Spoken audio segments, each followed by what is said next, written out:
Martin Romualdez, ikaw magbayad ito lahat. Pag namatay ito, ikaw magbayad lahat. Kung ano ang gusto ng nanay ni Zuleika Lopez, ikaw magbayad lahat. So, hindi na maisip yung correction na. Sir, ba yung question? Ma'am, sa tingin nyo kanino po nanggagaling yung komanda? Hindi kayo paalisin, hindi papasukin yung ambulansya? Of course, sino bang nag-aangkin ng House of Representatives? Di ba si Martin Romualdez lang naman? Anong sabi ni Joel Chua? Ni Congressman Joel Chua kay Congressman Pulong Duterte? Sundalo lang ako. Ano sabi ni Congressman Pulong Duterte sa kanya? Sundalo lang din ako. Pero pag isang sundalo nag-abuso, lalaban yung isang sundalo. And you can ask Congressman Pulong Duterte. That's a direct quote sa sinabi sa kanya, Congressman Chua. Next question. And you know what? Kasi sinasabi ng doktor na parang isettle na lang namin yung charges. Kung ano man yung charges. Martin Romualdez, ikaw magbayad ito lahat. Pag namatay ito, ikaw magbayad lahat.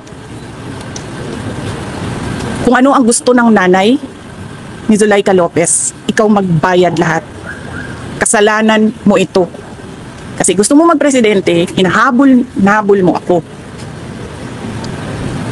Tigilan mo na yung ambisyon mo. Wala nga boboto sa'yo. Wala. Ano na po mangyayari pagkatapos po nito? Anong plano nyo at anong hakbang gagawin nyo pagkatapos ng... Nandun yung dalawang lawyers. So, ano na ako, sabi ko, can I just think as a friend right now? Ayoko na mag-isip as a lawyer. So sinabihan ko silang dalawa doon, kayo na mag-isip as a lawyer. So initially, ang narinig ko, there's a case of robbery. Ninakaw yung dalawang cellphone. Cellphone ni Yusek Lopez and cellphone ni Nicole. Ninakaw nila. Ayaw pa nila ibalik. Sabi ko, kakasuhan ko kayo ng robbery. Kakasuhan ko kayo ng pagnanakaw. Doon pa nila binalik. Nung sinabi ko sa kanila, nagnanakaw kayo ng cellphone. Hindi namin alam kung anong ginawa nila sa cellphone, di ba? Kung saan nila sinaksak yun, kinuha kung ano yung mga information doon sa cellphone. Hindi ba paglabag yan sa karapatan ng isang tao to privacy ng cellphone nila?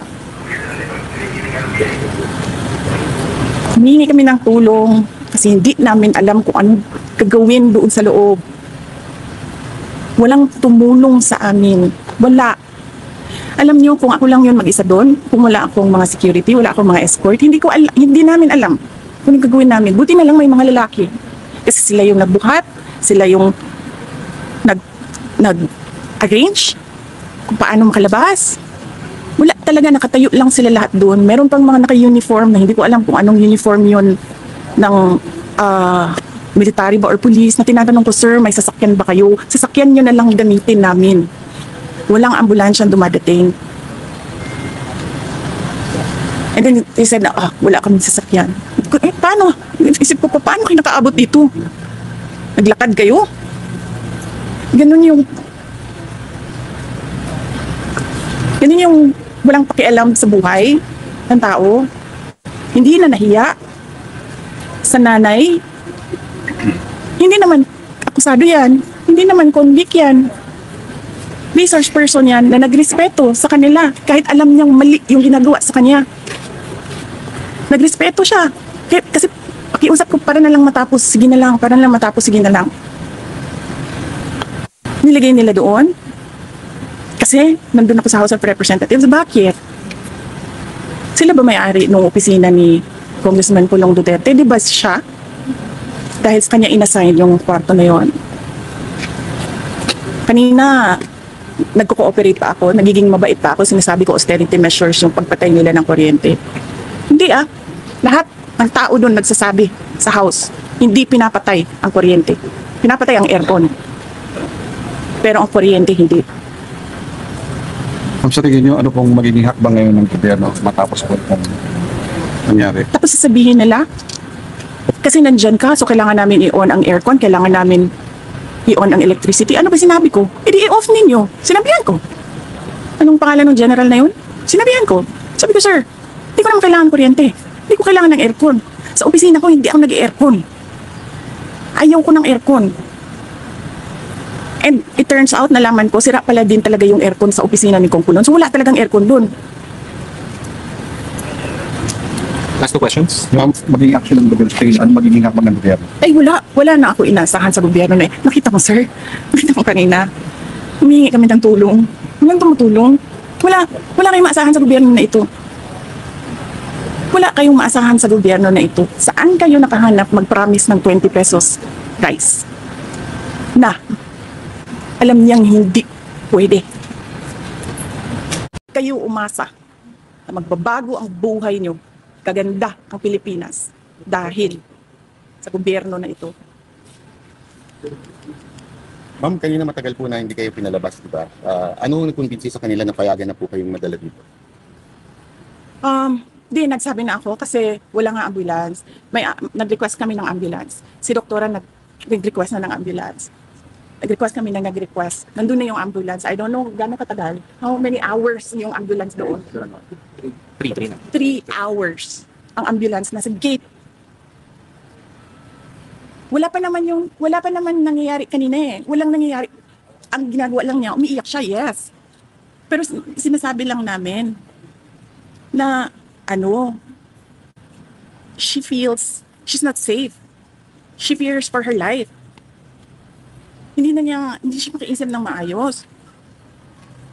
Tapos yun na nga, may nangyari na. Hindi pa sila nakikinig sa tao. Last question, Amor. Kanina ma'am, sabi niyo po, between 6 to 12, nakagawa sila ng utos. Kung Yes. niyo po ba yun? Naku, sa tingin mo ba, pag kinasyon namin yun, may apology? Hindi. Ang gagawin lang yan nila, pagtatakpan nila kung ano yung ginawa nila. Sinungaling yung mga putang inang yan eh.